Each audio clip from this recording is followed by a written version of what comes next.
அனைவருக்கும் வணக்கம். நம்ம எல்லாருக்கும் முதலமைச்சராக கிடச்சிருக்கக்கூடிய விஜய் அவர்கள் ஆட்சி அமைச்சதுலேருந்து என்னெல்லாம் பண்ணிக்கிட்டு இருக்காருன்றதை நம்ம பார்த்துக்கிட்டு தான் இருக்கோம். நாட்டில் அவ்வளோ பிரச்சனைகள் நடந்துக்கிட்டு இருக்கு. விவரிக்கவே முடியாத அளவுக்கு தினமும் நிறைய பிரச்சனைகள், நிர்வாகம் சார்ந்து, சட்டம் ஒழுங்கு சார்ந்து பல விஷயங்கள் நம்ம பார்த்துக்கிட்டே இருக்கோம். அரசியல் சார்ந்து, ஒன்றிய பாஜக அரசை சார்ந்து இன்னும் பல விஷயங்கள் பிரச்சனைகள் போய்கிட்டு இருக்கு. மேகதாது அணை விவகாரம். ஆனால் நம்ம முதலமைச்சர் என்ன திரும்ப பண்ணிகிட்டு இருக்காரு? போகிற இடமெல்லாம் ஷூட்டிங். இப்போ என்ன பண்ணியிருக்காருன்னு பார்த்தீங்கன்னா, சென்னையில் இருக்கக்கூடிய மெட்ரோவிலெல்லாம் போய் ஷூட்டிங் நடத்தியிருக்காரு. போரூர்லேருந்து பூந்தமல்லி போகக்கூடிய மெட்ரோவில் ஏறி அதிலெல்லாம் ஆய்வு செஞ்சுருக்காரு. அப்புறம் அந்த இது இருக்கு இல்லையா, கிண்டியில் இருக்கக்கூடிய கத்திப்பாறை பக்கத்தில் மெட்ரோவுக்கான ரொம்ப ஹைட்டான பில்லர்லாம் எழுப்பி மெட்ரோ வேலை நடந்துக்கிட்டு இருக்கு. அதோடைய உச்சியில் போய் நின்று ஆய்வு செஞ்சுக்கிட்டு இருக்காரு. அது இன்னும் எக்ஸ்க்ளூசிவாக காட்டுறதுக்காக ட்ரோன் ஷாட்ஸ் வேறு. இன்னும் அவர் அந்த ட்ரோன் ஷாட்ஸ்லாம் பார்க்குறப்போ எனக்கு என்ன ஃபீல் ஆச்சுன்னா, இந்த குருவி படத்தில் பறப்பார் தெரியுமா, பாலத்தை பார்த்தாலே அண்ணன் பறந்துருவார் அப்படின்ற மாதிரி. இந்த பாலத்திலேருந்து பறந்துட மாட்டாரா? பறந்து அங்கே எங்கேயாவது ட்ரெயினை போய் பிடிச்ச தப்பாக நினச்சிடாங்க. பறந்து போய் ட்ரெயின் ஏதாவது பிடிக்க அந்த சீன் வரும்ல குருவி படத்தில். ஸோ அந்த மாதிரி ஏதாவது பறந்துட மாட்டாரா அப்படின்ற ஒரு ஏக்கத்தோடு பார்த்துக்கிட்டு இருந்தேன். ஆனால் அது படம் இல்லை, அது நிஜம் அப்படின்றத உணர்ந்தேன். நம்ம உணர்ந்து என்னத்துக்கு, தாவேக்கா தற்குறிகள் உணரணுமே. படம் வேறு நிஜம் வேறு அப்படின்றத. பாலத்துக்கு மேலே ஏறினு சுற்றி ஃபோட்டோ ஷூட்டு, சுற்றி வீடியோ ஷூட்டு. அப்பா அப்படியே கோட்டெல்லாம் மாட்டிக்கிட்டு இப்படி நிற்கிறது என்ன. அப்புறம் மெட்ரோ ட்ரெயினில் போகிறப்போ ஏதோ ஒரு அம்மா உட்காந்துருந்து பக்கத்தில் இருந்து விஜயை பார்த்துட்டேன், விஜய் நம்ம விஜய் மூன்னு இருந்து அப்படியே உங்களுடைய எமோஷன்ஸ் வெளிக்காட்டி அழுறாங்கலாம். அது மாதிரி இந்த மாதிரிப்பட்ட சீன்ஸ்லாம் நடந்தது என்ன. இதுவே திமுக ஆட்சி காலத்தில் ஸ்டாலின் அவர்கள் போகிறப்போ இது மாதிரி நடந்துருந்துச்சுன்னு வைங்களேன், 200 ரூபாய்க்கு நடிக்க கூட்டிகிட்டு வந்திருக்காங்க அப்படின்னு சொல்லுவாங்க. ஆனால் இப்போ நடக்கிறத அப்படியே மனசாட்சியுள்ள மக்களாட்சியாக மக்கள்லாம் அழுறாங்களாம் விஜய் அவர்களை பார்த்த உடனே. இதெல்லாம் ஆனால் காசு கொடுத்து வந்ததில்லை, இதெல்லாம் ஆர்டிஃபிஷியல் கிடையாதான். அதாவது திமுகவுக்கு நடந்தால் மட்டும் ஆர்டிஃபிஷியல் ரைட்டு. ஆனால் இவர் இந்த ஆய்வின் போது பாலத்துக்கு மேலெல்லாம் நின்று பார்க்குறாரு, மெட்ரோவில் இருந்து பயணிக்கிறப்ப பார்த்துக்கிட்டு இருக்காரு. எல்லாத்தையும் பார்க்குறப்போ அவருக்கு தோணியிருக்கும், நல்லா தான் டெவலப் பண்ணி வச்சுருக்காங்க திமுக சென்னையை. ஆனால் எதுக்கு நம்மளை எப்படி நம்பி ஓட்டு போட்டாங்க அப்படின்னு ஒரு செகண்டாவது கண்டிப்பாக தோணியிருக்கும். அப்பா எங்கன்னு கேட்டீங்களே முதலமைச்சரே, அப்பா அங்கே டெவலப் பண்ணி வச்சுருக்கிற இடத்துல அப்பாவை பார்க்கலாம். அப்பாவுக்கு அப்பா என்னெல்லாம் டெவலப் பண்ணியிருக்காரு அப்படின்றதையும் பார்க்கலாம். அந்த கிண்டியில் பாலத்தில் மேலே நின்று பார்த்தீங்கல்ல, அந்த மெட்ரோ பாலத்தில், அதுக்கு கீழே பார்க்குறப்போ ஒரு பெரிய பாலம் தெரிஞ்சிருக்குமே உங்களுக்கு, கத்திப்பாரா. அதெல்லாம் நீங்கள் அப்பாவை காணும்னு சொன்னீங்களே, அந்த அப்பாவோடைய அப்பா கெட்டுனது, அவர் கொண்டு வந்த திட்டங்கள், அவர் கொண்டு வந்த பாலம் தான் அது அப்படின்ட்டுலாம் யாராவது சொல்லி கொடுத்துருக்கணும். சொல்லி கொடுக்கணும்னு இல்லை, அவருக்கே தெரிஞ்சிருக்கும். சென்னைக்குள்ளே எங்கே திரும்பி பார்த்தாலும் கண்ணு கட்டுற தூரத்தில் என்ன பில்டிங் தெரிஞ்சாலும் சரி, என்ன பாலம் கட்டினதாக இருந்தாலும் சரி, எல்லாமே திமுக தான் கட்டமைச்சு கொண்டு வந்தது அப்படின்றது அவருக்கே தெரிஞ்சிருக்கும். ஆனால் கண்டிப்பாக ஒன்று சொல்ல முடியுங்க, கண்டிப்பாக ஒரு செகண்டாவது அந்த தாட் வந்துட்டு போயிருக்கும். நல்லா தான் டெவலப் பண்ணி வச்சுருக்காங்க, நல்லா தான் பண்ணியிருக்காங்க, நம்மளை எப்படி நம்பி ஓட்டு போட்டாங்க அப்படின்ற ஒரு இது வந்திருக்க தான் செய்யும், கொஞ்சமாக அது வந்திருக்கும். இன்னொரு பக்கம் மெட்ரோ ஸ்டேஷனுக்கு அவர் வந்துட்டார் அப்படின்ன உடனே, மெட்ரோவில் போக போகிறார் விஜய்னு தெரிஞ்ச உடனே ஒரு கூட்டம் முண்டி அடிச்சுக்கிட்டு ஓடுதுங்க. மெட்ரோடைய படிக்கட்டுகள்லாம் ஓடுறாங்க, பரபர சர பரபரன்னு விஜய் அவர்களை பார்க்கறதுக்கு ஓடி போய் வீடியோ எடுக்கிறாங்க. யோயோ மோசமான உலகத்தில் வாழ்ந்துகிட்டு இருக்காங்க. இந்த ரசிக வெறியெல்லாம் என்னைக்கு தான் தீருமோ தெரில. ஆனால் ஒன்றே ஒன்று என்னால் சத்தியம் பண்ணி சொல்ல முடியும், எந்த ஒரு அரசியல்வாதிக்கோ, எந்த ஒரு நடிகருக்கோ, எந்த வித ஒரு செலிபிரிட்டிக்கோ இந்த மாதிரி ரசிக வெறியில் இவங்கள பார்க்கணுன்னு முண்டி அடிச்சுட்டு ஓடக்கூடிய ஒரு ஒரு விஷயத்த என் வாழ்க்கையில் என்றைக்குமே நான் பண்ண மாட்டேன். இது உறுதி. என்னடா இது, ஒரு செலிபிரிட்டி, ஒரு நடிகர் ஒருத்தர் அப்படின்றதுக்காக அவருக்கு பின்னாடி இப்படியா ஓடுவாங்க. அந்த படியில் இறங்கி ஓடுறாங்க, ஒரு கால் லைட்டாக தடிக்க விழுந்தா போதும், கீழே விழுந்து கையை காலெல்லாம் பேத்துக்கிட்டு கிடக்க வேண்டியதான்.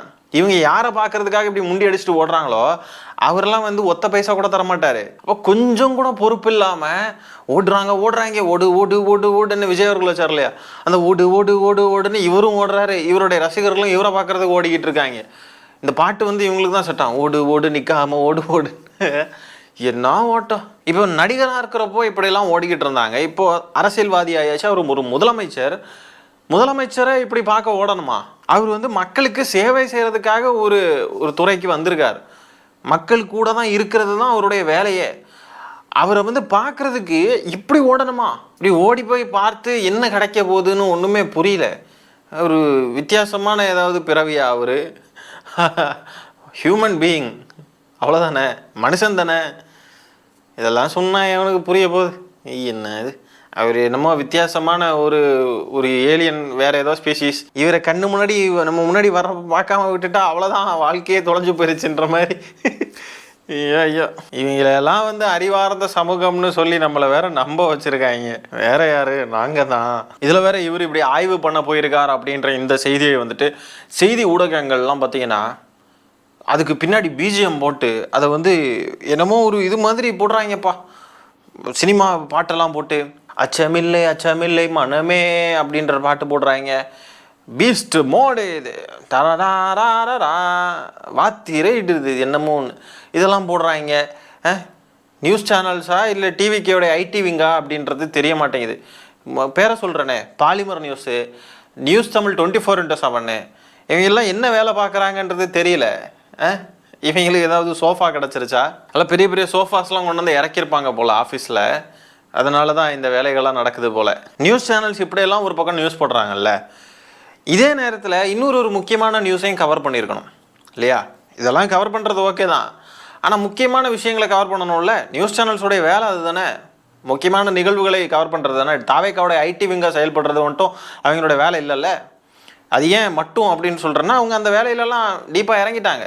அவங்கெல்லாம் ஒரு செய்தி ஊடகங்கள் அப்படின்றதெல்லாம் மறந்து, அவங்களுடைய வேலை என்னன்றதை மறந்து தாவேக்காவுக்கு ஐடி விங்காக செயல்படுறாங்க. ஓகே, செயல்பட்டுக்கோங்க. வாங்கின சோஃபாவுக்கு செயல்பட்டு தான் ஆகணும், செயல்படுங்க. ஆனால் அதே நேரத்தில் நீங்கள் ஒரு செய்தி ஊடகம் தானே, நீங்கள் ஆட்சியில் நடக்கக்கூடிய தவறுகளையும் நீங்கள் போடணும் இல்லையா? அது ஏன் போடாமல் இருக்கீங்க? அப்போ நீங்கள் செய்தி ஊடகம்னு சொல்லிக்காதீங்க, முழுக்க முழுக்க தாவேக்கா ஐடி விங்குன்னு சொல்லிக்கோங்க. இப்போ என்ன நடந்துக்கிட்டு இருக்குன்னா, நம்ம தமிழ்நாட்டுக்கு சொந்தமான 151 மெடிக்கல் சீட்ஸ், சாதாரண மெடிக்கல் சீட்ஸ், எம்பிபிஎஸ் கிடையாது, சூப்பர் ஸ்பெஷாலிட்டி சீட்ஸு. அந்த சீட்ஸ் எல்லாம் சென்ட்ரல் கவர்மெண்ட் கிட்ட சப்மிட் பண்ணணும்னு சொல்லி கோர்ட்டு உத்தரவு போட்டுருச்சு. இப்போ இந்த வழக்கு கோர்ட்டில் நடந்துக்கிட்டு இருக்கிறப்போ தமிழ்நாடு அரசு சார்பாக வாதாடுறதுக்கு அங்கே வழக்கறிஞர்களே இல்லை, மூத்த வழக்கறிஞர்கள் யாருமே இல்லை. ஏங்க, சாதாரணமான சீட்டு கிடையாதுங்க 151 சீட்டுன்றது, அதுவும் சூப்பர் ஸ்பெஷாலிட்டி சீட்ஸு, புரியுதுங்களா? இவ்வளோ ஒரு முக்கியமான வழக்கில் கூட ஆஜராகிறதுக்கு வழக்கறிஞர்களை நியமிக்காம நம்ம சட்டத்துறை அமைச்சர் என்ன தெரியுமா பண்ணிக்கிட்டு இருக்காரு? மாணவர்களை பிளம்பர் ஆகுங்க, கார்பெண்டர் ஆகுங்க, அதுக்கு நல்ல டிமாண்ட் இருக்கு, எல்லாரும் அதையும் ஒரு ப்ரொஃபஷனாக கன்சிடர் பண்ணுங்க, அதுல எல்லாம் நல்ல ஒரு ஃபியூச்சர் இருக்கு, டிமாண்ட் பயங்கரமா இருக்குங்க அப்படின்னு மாணவர்களை மண்டையை கழுவிக்கிட்டு இருக்காரு. உனக்கெல்லாம் எதுக்கு படிப்பு? நீட்டு மட்டும்தான் உலகமா? நீட்டு மட்டும்தான் நீங்கள் படிக்கணுமா? வேற எதையாவது பண்ணுங்க. உங்களுக்குலாம் எதுக்கு பெரிய பெரிய படிப்புகள்லாம்? நீங்கள் எல்லாம் போய் கார்பெண்டர் ஆகுங்க, பிளம்பர் ஆகுங்க, ஏன் உங்களுக்கெல்லாம் பெரிய பெரிய படிப்புகள் தேவை அப்படின்னு சொல்லிட்டு சனாதனத்துடைய கொள்கை என்னமோ அதை வந்து சட்டத்துறை அமைச்சர் வந்து பயங்கரமாக ஒரு செயல்படுத்திக்கிட்டு இருக்காரு. அவர் ஆர்எஸ்எஸ்ல இருந்து வந்தவர் தானே, ஏற்கனவே நம்ம இதை பற்றி ஒரு காணொலியில் பேசியிருப்போம். ஸோ இப்படி வந்து சட்டத்துறை அமைச்சர் செயல்பட்டுக்கிட்டு இருக்கார். அங்கே வந்து கோர்ட்டில் வாதாட வக்கீலே இல்லை தமிழ்நாடு அரசு சார்பா. என்ன நடந்துகிட்டு இருக்கு பாருங்க. திமுகவாக இருந்தால் இப்படி விட்டுருக்குமா? இன்னொரு பக்கம் இந்த காவிரி வாட்டர் ரெகுலேஷன் கமிட்டி இருக்காங்கல்ல, அவங்க வந்து தமிழ்நாட்டுக்கு தர வேண்டிய தண்ணியை திறந்து விட சொல்லி கர்நாடகா கிட்ட சொல்லியாச்சு. கர்நாடகா டிகே சிவகுமார் என்ன பண்ணிட்டு இருக்காருன்னு பார்த்தீங்கன்னா, அதெல்லாம் திறந்து விட முடியாது, நாங்கள் அப்பீலுக்கு போகிறோம் அப்படின்னு சொல்லிட்டு, இதுக்கு வந்து நான் முதலமைச்சர் விஜய் கிட்ட பேசுகிறேன் அப்படின்னு சொல்லிட்டு அவர் இன்னும் தண்ணியை திறந்து விடாமல் இருக்கார். இதையெல்லாம் கவர் பண்ணியிருக்கணும்ல நியூஸ் சேனல்ஸு.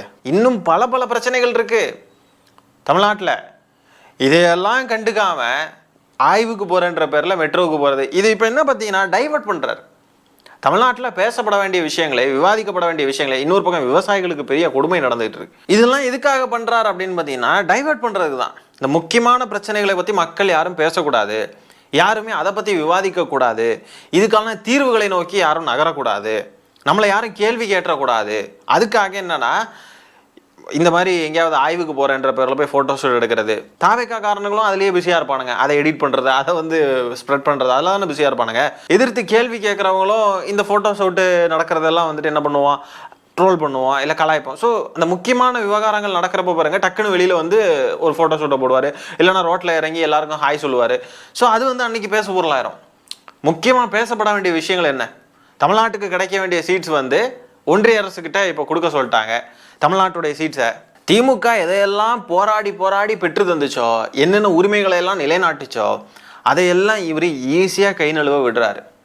6 வருஷத்துக்கு முன்னாடி பார்த்தீங்கன்னா இந்தியா முழுவதும் இருக்கக்கூடிய இதர பிற்படுத்தப்பட்ட மாணவர்களுக்கான 27% இடஒதுக்கீட்டை திமுக பெற்று தந்தது, போராடி பெற்று தந்தது. ஆனால் இன்னைக்கு பாருங்க, முதலமைச்சராக இருக்கக்கூடிய விஜய் அவர்கள் அப்படியே வந்து 151 சீட்டையும் அப்படியே தார வார்த்தாச்சு, முடிஞ்சு போச்சு. தாவேக்கா காரணங்க கிட்ட இதெல்லாம் கேள்வி கேட்டோம் அப்படின்னா இதெல்லாம் என்னன்னே அவனுங்களுக்கு தெரியல.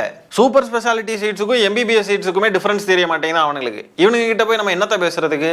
இப்போ இதை ஒன்றிய அரசு கிட்ட நம்ம ப்ரெசென்ட் பண்ணணும் அப்படின்னு சொன்னா ப்ரெசென்ட் பண்ணணுமா? என்ன ப்ரெசென்ட் பண்ணணும்? என்ன சீட்டுனா சேரை ப்ரெசென்ட் பண்ணணுமா அப்படின்னு கேட்பானுங்க. இப்படி பேசக்கூடியவனுங்க கிட்ட தான் நம்ம அரசியல் பேசக்கூடிய நிலைமையில நம்ம இருக்கோம். சரி, இந்த கூட்டணி கட்சிகள் அப்படின்ட்டு இருக்காங்க இல்லையா, அப்போ அந்த தேல்பத்ரி சிங் எங்கப்பா அப்படின்ற மாதிரி இருக்காங்க இல்லையா, இந்த தேல்பத்ரி சிங்குகள் வாயை திறக்கிறாங்களான்னு பார்த்தா அவங்களும் வாயை திறக்க மாட்டேங்கிறாங்க. அவங்கெல்லாம் பயங்கரமா ஐயோ ஜனநாயகனுக்கு ரிவ்யூ சொல்றாங்க. பெரியாரிய, அம்பேத்கரிய, மார்க்சிய கருத்துக்கள்லாம் இருக்குதான் ஜனநாயகன் படத்துல, வன்னியரசு அவர்கள் சொல்றாரு. இன்னொரு பக்கம் நம்ம ஐயா கோபால்ஸ் அவர் பார்த்தீங்கன்னா இராணுவம் வருகிற போது முன்னே சென்று கன்னி வெடிகளை அகற்றும் சாப்பர்ஸ் அண்ட் மைனஸ் போல தாவேக்கா அரசுக்கு மதிமுக இருக்குன்றாரு. தாவேக்கா அரசுக்கு கேடயம், அருவா, வீச்சருவா, வால் மாதிரி இருக்கும் நீ என்னெல்லாமோ சொல்றாரு. என்னங்க பண்றது?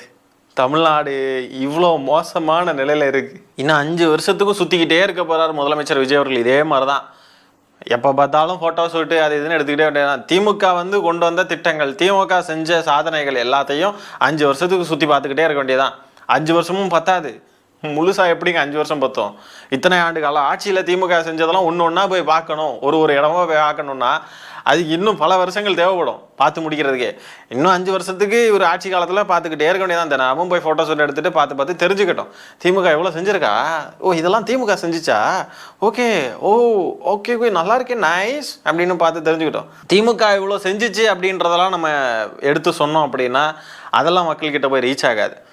இவர் இப்படி சுற்றுறார் இல்லையா, இது வந்து மக்கள் விரும்பி பார்க்குறாங்க இல்லையா, மாற்றம் இல்லையா, விசில் புரட்சி, ரசிக மோகத்தில் இருக்காங்களே. ஸோ இதை வந்து அப்படியே எடுத்து இதில் திமுக தான் செஞ்சிச்சு பாருங்க, விஜய் அவர்கள் பார்க்கக்கூடிய இடம் எல்லாம் திமுக கட்டமைச்ச ஒரு கட்டமைப்பு அப்படின்றத நம்ம வந்து எடுத்து சொல்லி அப்படியாவது கொண்டு போய் சேர்ப்போமே. இந்த அளவுக்கு தான் தமிழ்நாடு இருக்கு. ரொம்பலாம் வந்து தப்பாக இடம் போட்டுறாதீங்க. தமிழ்நாடு ரொம்ப அறிவார்ந்த மாநிலம் அப்படின்லாம் நினைச்சிடாதீங்க. ஒரு குறிப்பிட்ட சதவீதம் மக்களை தாண்டி இருக்கக்கூடிய எல்லாருமே ஏபொலிட்டிக்கல் தான். அவங்களுக்கு வந்து என்ன நடக்குதுன்னே தெரியாது. அவங்க பாட்டுக்கு தினமும் காலையிலேருந்து அவங்களுடைய வேலைகளுக்கு போயிட்டு சாயந்தரம் வந்து தூங்குறாங்க, இடையில ஏதாவது படம் பார்க்குறாங்க, ஜாலியாக வந்து வைப் பண்ணிக்கிட்டு மஜா பண்ணிட்டு அப்படி வாழ்கிறவங்க தான் இங்கே அதிகமாக இருக்காங்க. கொஞ்சம் கூட வந்து யார் என்ன செஞ்சுருக்காங்க, நம்மளுடைய வரலாறு என்ன, நம்ம இன்னைக்கு வாழக்கூடிய வாழ்க்கைக்கான விதையை போட்டதெல்லாம் யாரெல்லாம் என்னெல்லாம் நமக்கான உரிமைகளை பெற்று தந்திருக்காங்க, மற்ற மாநிலங்களை கம்பேர் பண்ணுறப்ப நம்ம எவ்வளோ தூரம் முன்னேறி இருக்கோம், இதுக்கெல்லாம் காரணம் யார்? இதெல்லாம் என்ன ஓவர் நைட்டில் ஒரே ராத்திரியிலே நடந்ததா? இதெல்லாம் வந்து என்னமோ ஒன்று நடந்திருக்கலாம், அதெல்லாம் செஞ்சது யார் அப்படின்றதெல்லாம் கொஞ்சம் கூட தேடி பார்க்கறதுக்கான நேரமோ சூழலோ இல்லாமல் வாழக்கூடிய மக்கள் தான் நீங்கள் அதிகமாக இருக்காங்க. ஆகவே இந்த மாதிரி வீடியோஸ்லையாவது நம்ம பேசுகிறதாவது போய் சேருமா அப்படின்ற நோக்கத்தில் பண்ணுறோம். போய் சேராது. அந்த சின்ன சதவீதம்னு சொன்னேன் இல்லையா, அறிவார்ந்த மக்கள், அந்த மக்கள் மட்டும்தான் என்ன நடக்குது அப்படின்றத பார்க்க போகிறோம். நீங்கள் தான் பார்க்கக்கூடிய நீங்கள் தான். இந்த காணொலியை இது வரைக்கும் நீங்கள் பார்த்துருக்கீங்கன்னா உங்களை தான் நான் மீன் பண்ணுறேன், அந்த சின்ன சதவீதம் அப்படின்னு. தமிழ்நாட்டின் நிலைமை இதுதான். இந்த காணொலியில் நம்ம பேசியிருக்கிற விஷயங்களை பற்றி என்ன நினைக்கிறீங்கன்ற உங்களுடைய கருத்துக்களை கமெண்ட்ஸில் பதிவு பண்ணுங்கள். இந்த காணொலியை நான் இத்துடன் நிறைவு செய்து கொள்கிறேன். நன்றி, வணக்கம்.